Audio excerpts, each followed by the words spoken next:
ਬੈਕੁੰਠ ਤੇ ਬੈਕੁੰਠ ਵਾਸ ਦਾ ਨਿਰਣਾ। ਉੱਥੇ ਕਈ ਬੈਕੁੰਠ ਨਾਹੀਂ ਲਵੈ ਲਾਗੇ, ਮੁਕਤ ਬਪੁੜੀ ਵੀ ਗਿਆਨੀ ਤਿਆਗੇ। ਬਸ ਏਕ ਓੰਕਾਰ ਸਤਿਗੁਰ ਤੇ ਪਾਈਐ, ਹਉ ਬਲ ਬਲ ਗੁਰ ਦਰਸਾਇਣਾ। ਕੇਵਲ ਸਤਿਗੁਰ ਦੇ ਪ੍ਰਸਾਦ ਕਰ ਹੀ ਏਕ ਓੰਕਾਰ ਨੂੰ ਪਾਇਆ ਜਾ ਸਕਦਾ ਹੈ ਅਤੇ ਏਕ ਓੰਕਾਰ ਨਿਰੰਕਾਰ ਦਾ ਦੇਸ਼ ਸੱਚਖੰਡ ਵੀ ਤਿਨਾਂ ਨੇ ਹੀ ਸਤਿਗੁਰ ਪ੍ਰਸਾਦ ਕਰ ਪਾਇਆ ਹੈ, ਜਿਨ੍ਹਾਂ ਨੇ ਏਕ ਓੰਕਾਰ ਨੂੰ ਪਾਇਆ ਹੈ। ਸੱਚਖੰਡ ਵਸੈ ਨਿਰੰਕਾਰ ਦੇ ਦਰਸ਼ਨ ਕਰਨ ਹਾਰਿਆਂ ਨੂੰ ਬੈਕੁੰਠ ਬਹਿਸ਼ਤਾਂ ਕੀ ਚੀਜ਼ ਹਨ? ਇਹ ਨੀਵੀਆਂ ਹੀ ਰਹਿ ਜਾਂਦੀਆਂ ਹਨ। ਇਹ ਬਹਿਸ਼ਤਾਂ, ਬੈਕੁੰਠਾਂ ਅਤੇ ਮੁਕਤੀਆਂ ਤਿੱਥੇ ਲਵੇ ਨਹੀਂ ਲੱਗ ਸਕਦੀਆਂ। ਤਿਨਾਂ ਨੂੰ ਗੁਰਮੁਖ ਗਿਆਨਵੰਤੇ ਹੰਸਲੇ, ਨਾਮ ਰੰਗੀ ਜਨ ਸਿਆਣਦੇ ਵੀ ਨਹੀਂ। ਅਵਰ ਸਾਧ ਚੱਕ ਸਗਲੇ ਦੇਖੇ, ਮਨ ਹਰ ਰਸ ਸਭ ਤੇ ਮੀਠਾ ਜੀਓ। ਜਾ ਕੋ ਰਸ ਹਰ ਰਸ ਹੈ ਆਇਓ, ਸੋ ਅਨ ਰਸ ਨਾਹੀਂ ਲਪਟਾਇਓ। ਬੈਕੁੰਠ ਬਹਿਸ਼ਤਾਂ ਦੇ ਸੁਖ ਰਸ ਮਾਨਣ ਹਾਰਿਆਂ ਨੂੰ ਉਹ ਸੁਖ ਰਸ ਤਿਲ ਸਮਾਨ ਵੀ ਪ੍ਰਾਪਤ ਨਹੀਂ ਹੁੰਦਾ, ਜੋ ਹਰ ਰਸ ਆਘਾਨੇ ਨਾਮ ਮਹਾਰਸ ਦੇ ਰੰਗੀ ਜਨਾਂ ਨੂੰ ਪ੍ਰਾਪਤ ਹੈ। ਇਹ ਨਾਮ ਦਾ ਅੰਮ੍ਰਿਤ ਰਸ ਗੁਰੂ ਘਰ ਦੀ ਸਾਧ ਸੰਗਤ ਵਿਖੇ ਟੁਲ ਟੁਲ ਪਾਉਂਦਾ ਹੈ। ਗੁਰ ਸਾਧ ਸੰਗਤ ਤੋਂ ਛੁੱਟ ਇਹ ਅੰਮ੍ਰਿਤ ਰਸ ਹੋਰ ਕਿਤੇ ਹੈ ਹੀ ਨਹੀਂ। ਤਾਂ ਤੇ ਗੁਰ ਸਾਧ ਸੰਗਤ ਦੇ ਹੰਸਲੇ ਜਨ ਨਾਮ ਆਹਾਰੀਆਂ ਦੇ ਸਾਹਮਣੇ ਬੈਕੁੰਠਾਂ ਬਹਿਸ਼ਤਾਂ ਦੇ ਸੁਖ ਰਸ ਹੇਚ ਹਨ। ਤਿਨਾਂ ਨੂੰ ਸੁਰਗਾਂ ਬਹਿਸ਼ਤਾਂ ਦੀ ਬਾਂਛਾ ਉਪਜਦੀ ਹੀ ਨਹੀਂ। ਤਿਨਾਂ ਨੂੰ ਬੈਕੁੰਠਾਂ ਦੀ ਆਕਾਂਖਿਆ ਔੜਦੀ ਹੀ ਨਹੀਂ, ਨਾ ਸੁਖਾਂਦੀ ਹੈ। ਨਾਮ ਮਹਾਰਸ ਭਰਪੁਰ ਲੀਣੇ ਜਨਾਂ ਕੋਲ ਲੋਕੀ ਬੈਕੁੰਠ ਦੀਆਂ ਬੁਝਾਰਤਾਂ ਪਾਉਂਦੇ ਹਨ ਤਾਂ ਉਹ ਰਸ ਪ੍ਰੇਮ ਭਰੀ ਮਸਤੀ ਵਿੱਚ ਪੁਕਾਰ ਕਰਦੇ ਹਨ, ਨਾ ਜਾਨਾ ਬੈਕੁੰਠ ਕਹਾਂ ਹੀ। ਯਾਨੀ ਤੁਹਾਡੇ ਬੈਕੁੰਠ ਦੇ ਜਾਣਨ ਦੀ ਲੋੜ ਨਹੀਂ। ਕਿਤੇ ਹੋ ਜਾਨ ਜਾਨ ਸਭ ਕਹੈਂ ਤਹਾਂ ਹੀ। ਸਭ ਕਹਿੰਦੇ ਹਨ ਕਿ ਉੱਥੇ ਅਰਥਾਤ ਬੈਕੁੰਠ ਵਿੱਚ ਜਾਣਾ ਹੈ, ਪਰ ਉਹਨਾਂ ਨੇ ਆਪ ਪਰਮਾਤਮਾ ਨੂੰ ਜਾਣਿਆ ਨਹੀਂ ਤੇ ਗੱਲਾਂ ਨਾਲ ਹੀ ਬੈਕੁੰਠ ਸਮਾਇਆ ਲੋੜਦੇ ਹਨ। ਪਰ ਨਾਮ ਰਸਕ ਅਨੁਰਾਗੀ ਜਨ ਲੋਕਾਂ ਦੀਆਂ ਇਹਨਾਂ ਕਹਿਣ ਕਹਾਵਨ ਵਾਲੀਆਂ ਗੱਲਾਂ ਤੇ ਨਹੀਂ ਪਤਿਆਵਦੇ। ਇਹ ਸਭ ਹਉਮੈ ਦੀਆਂ ਰਚਨਾ ਹਨ। ਹਉਮੈ ਦਾ ਵਿਨਾਸ਼ ਤਾਂ ਹੋਵੇ ਜੇ ਨਾਮ ਰਸ ਦਾ ਵਿਗਾਸ ਹੋਵੇ। ਤਉ ਮਨ ਮਾਨੈ ਕਿ ਅਸਲ ਬੈਕੁੰਠ ਵਾਸਤਵ ਵਿੱਚ ਕਿਹੜੀ ਹੈ। ਜਦ ਤਾਈਂ ਇਹਨਾਂ ਮਹਾਰਸ ਦੇ ਮੁਕਾਬਲੇ ਵਿੱਚ ਅਲਪ ਸੁੱਖਾਂ ਵਾਲੀਆਂ ਬਹਿਸ਼ਤਾਂ ਦੀ ਮਨ ਵਿੱਚ ਆਸਾ ਤ੍ਰਿਸ਼ਨਾ ਖੁਟਕ ਰਹੀ ਹੁੰਦੀ ਹੈ, ਉਦੋਂ ਤਾਈਂ ਵਾਹਿਗੁਰੂ ਦੇ ਚਰਨਾਂ ਵਿੱਚ ਨਿਵਾਸ ਨਹੀਂ ਹੁੰਦਾ। ਪਰ ਇਹ ਗੱਲ ਵੀ ਅਸੀਂ ਕਿਸ ਨੂੰ ਕਹਿ ਕੇ ਸੁਣਾਈਏ? ਕੋਈ ਰਾਜ਼ ਸ਼ਨਾਸ ਹੀ ਨਹੀਂ। ਬਸ ਜਿਸਨੇ ਦੇਖਣਾ ਹੈ ਸੋ ਗੁਰ ਸਾਧ ਸੰਗਤ ਵਿੱਚ ਆ ਕੇ ਦੇਖ ਲਵੇ। ਉਸ ਨੂੰ ਤਿੱਥੇ ਨਾਮ ਮਹਾਰਸ ਗੁਰ ਦੀਖਿਆ ਦਾ ਅੰਮ੍ਰਿਤ ਛਾਂਦਾ ਮਿਲੇਗਾ, ਤਾਂ ਉਸ ਦਾ ਮਨ ਪਤਿਆਏਗਾ ਕਿ ਸੱਚੀ ਬੈਕੁੰਠ ਸੱਚਮੁੱਚ ਸਾਧ ਸੰਗਤ ਵਿਖੇ ਹੀ ਆ ਕੇ ਪ੍ਰਾਪਤ ਹੁੰਦੀ ਹੈ। ਘਰ ਬੈਠਿਆਂ ਇਸ ਲੋਕ ਵਿਖੇ ਗੁਰ ਪ੍ਰਸਾਦੀ ਸਾਧ ਸੰਗਤ ਕਰ ਸੱਚੀ ਬੈਕੁੰਠ ਦਾ ਰਸ ਮਾਣ ਲਈਦਾ ਹੈ। ਦੂਰ ਮੰਜ਼ਲੀ ਸੱਤ ਅਸਮਾਨਾਂ ਵਿੱਚ ਦਸੀਆਂ ਬੈਕੁੰਠ ਬਹਿਸ਼ਤਾਂ ਦੇ ਭਾਲਣ ਲਈ ਧਾਵਨ ਦੀ ਲੋੜ ਹੀ ਬਾਕੀ ਨਹੀਂ ਰਹਿੰਦੀ। ਯਥਾ ਜੋ ਜਨ ਪਰਮਿਤ ਪਰਮਨ ਜਾਨਾ, ਬਾਤਨ ਹੀ ਬੈਕੁੰਠ ਸਮਾਨਾ। ਨਾ ਜਾਨਾ ਬੈਕੁੰਠ ਕਹਾਂ ਹੀ, ਜਾਨ ਜਾਨ ਸਭ ਕਹੈਂ ਤਹਾਂ ਹੀ। ਰਹਾਉ ਕਹਿਨ ਕਹਾਵਨ ਨਹਿ ਪਤਿਆਈ ਹੈ, ਤਉ ਮਨ ਮਾਨੈ ਜਾਤੇ ਹਉਮੈ ਜਈ ਹੈ। ਜਬ ਲਗ ਮਨ ਬੈਕੁੰਠ ਕੀ ਆਸ, ਤਬ ਲਗ ਹੋਏ ਨਹੀਂ ਚਰਨ ਨਿਵਾਸ। ਕਉ ਕਬੀਰ ਏ ਕਹੀਐ ਕਾਹੇ, ਸਾਧ ਸੰਗਤ ਬੈਕੁੰਠੈ ਆਹੇ।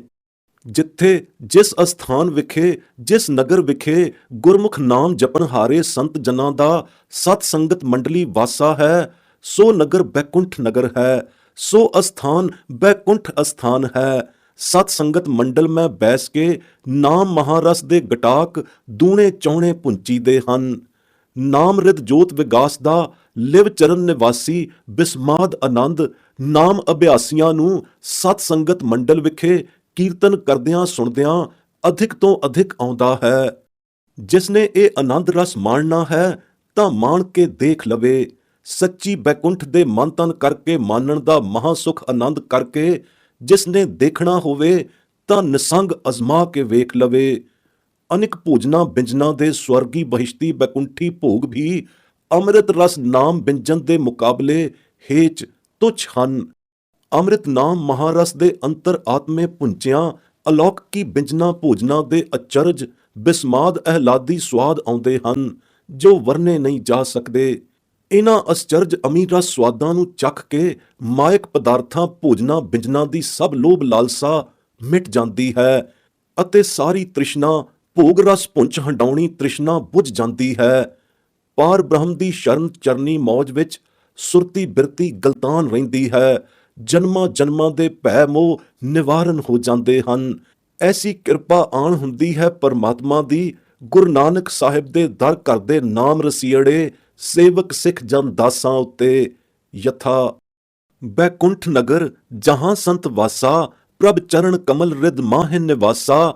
ਸੁਣ ਮਨ ਤਨ ਤੁਝ ਸੁਖ ਦਿਖਲਾਵੋਂ, ਹਰ ਅਨਿਕ ਬਿੰਜਨ ਤੁਝ ਭੋਗ ਪੁੰਚਾਵੋਂ। ਰਹਾਓ ਅੰਮ੍ਰਿਤ ਨਾਮ ਪੁੰਚ ਮਨ ਮਾਹੀ, ਅਚਰਜ ਸਾਧ ਤਕ ਬਰਨੇ ਨ ਜਾਹੀ। ਲੋਭ ਮੁਆ ਤ੍ਰਿਸ਼ਨਾ ਬੁਝ ਥਾਕੀ, ਪਾਰ ਬ੍ਰਹਮ ਕੀ ਸ਼ਰਨ ਜਨ ਤਾਕੀ। ਜਨਮ ਜਨਮ ਕੇ ਭੈ ਮੋਹ ਨਿਵਾਰੇ, ਨਾਨਕ ਦਾਸ ਪ੍ਰਭ ਕਿਰਪਾ ਧਾਰੇ। ਸੱਚਾ ਬੈਕੁੰਠ ਮਾਨਣਾ ਹੈ ਤਾਂ ਗੋਬਿੰਦ ਚਰਨ ਨਿਤ ਧਿਆਓ। ਗੋਬਿੰਦ ਚਰਨ ਧਿਆਵਣ ਦਾ ਨਿਰਣਾ ਚਰਨ ਕਮਲ ਕੀ ਮੌਜ ਨਾਮੇ ਪੁਸਤਕ ਵਿੱਚ ਪੜ੍ਹ ਕੇ ਦੇਖ ਲਵੋ।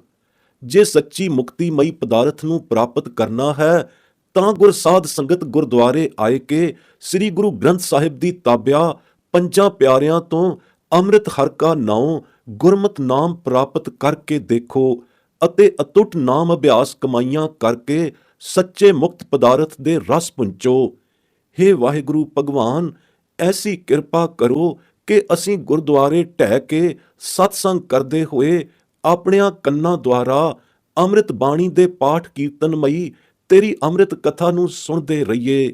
ਜਿਸ ਕਿਰਪਾ ਦੇ ਹੋਣ ਕਰ ਇਸ ਲੋਕ ਵਿਖੇ ਆਇਆਂ ਦੇ ਅਤੇ ਪਰਲੋਕ ਵਿੱਚ ਗਇਆਂ ਦੇ ਦੋਈ ਪੱਖ ਪੂਰਨ ਹੋ ਜਾਵਣ, ਅਰਥਾਤ ਹਲਤ ਪਲਤ ਸੁਹੇਲੇ ਹੋ ਜਾਵਣ ਅਤੇ ਸੁਖ ਸੱਚੇ ਸੁਖ ਬਿਸਰਾਮ ਵਿੱਚ ਵਾਸਾ ਹੋ ਜਾਵੇ।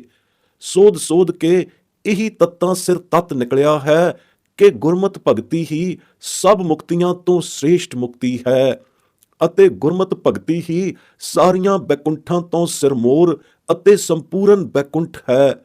ਪਰ ਇਹ ਬਿਧ ਤਿਸ ਨੂੰ ਪ੍ਰਾਪਤ ਹੁੰਦੀ ਹੈ ਜਿਸ ਨੂੰ ਗੁਰੂ ਨਾਨਕ ਸਾਹਿਬ ਦੇ ਘਰ ਜਨਮ ਲੈਣ ਕਰ ਗੁਰਮਤਿ ਨਾਮ ਗੁਰ ਦੀਖਿਆ ਦੀ ਪ੍ਰਾਪਤੀ ਅਤੇ ਅਭਿਆਸ ਕਮਾਈਆਂ ਦੀ ਜੁਗਤੀ ਨਸੀਬ ਹੁੰਦੀ ਹੈ। ਨਹੀਂ ਤਾਂ ਗੁਰਮਤਿ ਨਾਮ ਬਿਹੂਣ ਹੋਰ ਸਾਰੀਆਂ ਬਿਧਾਂ ਜੁਗਤੀਆਂ ਊਰੀਆਂ ਹਨ। ਯਥਾ ਗੁਰਵਾਕ ਬੈਕੁੰਠ ਗੋਬਿੰਦ ਚਰਨ ਨਿਤ ਧਿਆਉ, ਮੁਕਤ ਪਦਾਰਥ ਸਾਧੂ ਸੰਗਤ ਅੰਮ੍ਰਿਤ ਹਰ ਕਾ ਨਾਉ।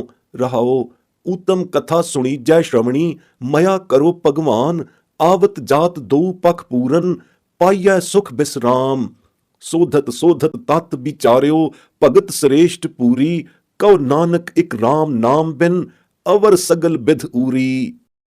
ਇਸ ਦਾ ਇਹ ਭਾਵ ਨਹੀਂ ਕਿ ਕੀਰਤਨ ਕੀਤਿਆਂ ਅਤੇ ਨਾਮ ਉਚਰਿਆਂ ਹਿੰਦੂਆਂ ਦੇ ਭਾਵ ਲਕਸ਼ ਵਾਲੀ ਬੈਕੁੰਠ ਮਿਲ ਜਾਂਦੀ ਹੈ, ਬਲਕਿ ਇਹਨਾਂ ਵਾਕਾਂ ਦਾ ਇਹ ਭਾਵ ਹੈ ਕਿ ਕੀਰਤਨ ਅਤੇ ਨਾਮ ਉਚਰਨੇ ਸਤ ਸੰਗਤ ਮੰਡਲ ਦਾ ਨਿਵਾਸ ਹੀ ਬੈਕੁੰਠ ਵਾਸਾ ਹੈ।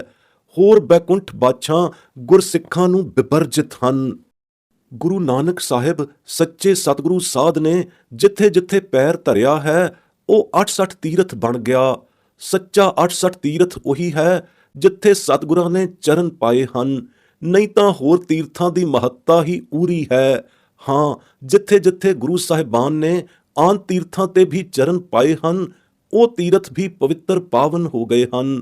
ਹਾਂ ਜੀ, ਜਿੱਥੇ ਬਾਬਾ ਪੈਰ ਧਰੇ ਪੂਜਾ ਆਸਣ ਥਾਪਣ ਸੋਆ। 68 ਤੀਰਥ ਜਹ ਸਾਧ ਪਗ ਧਰੈ, ਤਹ ਬੈਕੁੰਠ ਜਹ ਨਾਮ ਉਚਰੈ। ਸਰਬ ਆਨੰਦ ਜਬ ਦਰਸ਼ਨ ਪਾਈਐ, ਰਾਮ ਗੁਣਾ ਨਿਤ ਨਿਤ ਹਰ ਗਾਈਐ। ਆਪੇ ਘਟ ਘਟ ਰਹਾ ਬਿਆਪ, ਦਇਆਲ ਪੁਰਖ ਪ੍ਰਗਟ ਪ੍ਰਤਾਪ। ਕਪਟ ਖੁਲਾਨੇ ਭ੍ਰਮ ਨਾਠੇ ਦੂਰੇ, ਨਾਨਕ ਕਉ ਗੁਰ ਭੇਟੇ ਪੂਰੇ। ਜਿੱਥੇ ਜਿੱਥੇ ਸੱਚੇ ਸਾਧੂ ਜਨ ਸਤਿਗੁਰੂ ਦੇ ਚਰਨ ਵਿਸ਼ੇਸ਼ ਪ੍ਰਭਾਵਸ਼ਾਲੀ ਵਿਸ਼ਾਲਤਾ ਵਿੱਚ ਪਸਰਜਤ ਹੋਏ ਹਨ, ਤਿੱਥੇ ਦੀ ਮਹਿਮਾ ਤਾਂ ਅਤ ਅਪਰ ਅਪਾਰ ਹੈ।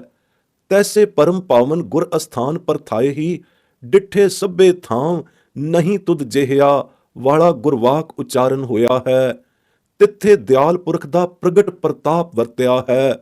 ਤਿਨਾਂ ਗੁਰ ਅਸਥਾਨਾਂ ਅਮਿਓ ਸਰੋਵਰਾਂ ਵਿਖੇ ਮੱਜਨ ਕਰਕੇ ਅਮਿਓ ਮਜਨੀਆਂ ਦੇ ਕਪਾਟ ਖੁੱਲ ਗਏ ਹਨ। ਸਤਿਗੁਰ ਪੂਰੇ ਦੇ ਭੇਟਣ ਦੀ ਇਹ ਸੱਚੀ ਵਡਿਆਈ ਹੈ। ਗੁਰਬਾਣੀ ਅੰਦਰ ਨਾਨਾ ਪ੍ਰਕਾਰੀ ਸਿਧਾਂਤਾਂ ਦੇ ਨਿਰਣੇ ਲਈ ਹੋਰ ਸਾਰੀਆਂ ਸਦਰਸਤਾਵਾਂ ਤਸਬੀਹਾਂ ਤਾਂ ਦਿੱਤੀਆਂ ਗਈਆਂ ਹਨ, ਪਰ ਸੱਚਖੰਡ ਨੂੰ ਕੋਈ ਸਰਦਸਤਾ ਕਿਤੇ ਵੀ ਗੁਰਬਾਣੀ ਅੰਦਰ ਨਹੀਂ ਦਿੱਤੀ ਗਈ। ਸੱਚਖੰਡ ਸੱਚਖੰਡ ਹੀ ਹੈ, ਉਸ ਨੂੰ ਹੋਰ ਸਦਰਸਤਾ ਤਸਬੀਹ ਸੁਣਦੀ ਹੀ ਨਹੀਂ। ਜੈਸੀ ਕਿ ਮੇਰੇ ਸੱਚਖੰਡ ਧਾਮੀ ਸੱਚਖੰਡੀ ਸ੍ਰੀ ਵਾਹਿਗੁਰੂ ਨਿਰੰਕਾਰ ਨੂੰ ਹੋਰ ਸਦਰਸਤਾ ਨਹੀਂ ਸੁਣਦੀ, ਨਾ ਹੀ ਮੇਰੇ ਨਿਰੰਕਾਰ ਜੀਵੜ ਹੋਰ ਕੋਈ ਹੈ ਅਤੇ ਨਾ ਹੀ ਨਿਰੰਕਾਰੀ ਸੱਚਖੰਡ ਤੁਲ ਹੋਰ ਕੋਈ ਅਸਥਾਨ ਹੀ ਹੈ। ਜਿਨ੍ਹਾਂ ਅਤੁੱਟ ਕਮਾਈਆਂ ਵਾਲੇ ਨਾਮ ਅਭਿਆਸੀਆਂ ਨੂੰ ਕਰਣਾ ਕਰ ਗੁਰੂ ਕਰਤਾਰ ਨੇ ਸੱਚਖੰਡ ਦੇ ਸਚਾਵੇ ਦਰਸ ਝਲਕੇ ਕਰਾਏ ਹਨ ਅਤੇ ਕਰਾ ਕੇ ਜਰਾਏ ਹਨ, ਉਹ ਵਰਣਨ ਉਸ ਦਾ ਕਰ ਨਹੀਂ ਸਕਦੇ। ਪੇਖ ਪੇਖ ਹੈਰਾਨ ਬਿਸਮਾਦ ਹੀ ਹੋਏ ਰਹਿੰਦੇ ਹਨ। ਇਸ ਪ੍ਰਕਾਰ ਵਾਹਿਗੁਰੂ ਦਰਸ਼ਨਾਂ ਦੀ ਵੀ ਬਿਸਮਾਦ ਕਥਾ ਹੈ, ਜੋ ਅਕਥ ਹੈ ਅਤੇ ਵਰਨੀ ਨਹੀਂ ਜਾ ਸਕਦੀ। ਵਾਹਿਗੁਰੂ ਦਰਸ਼ਨ ਅਤੇ ਸੱਚਖੰਡ ਦਰਸ਼ਨ ਅਭੇਦ ਹਨ।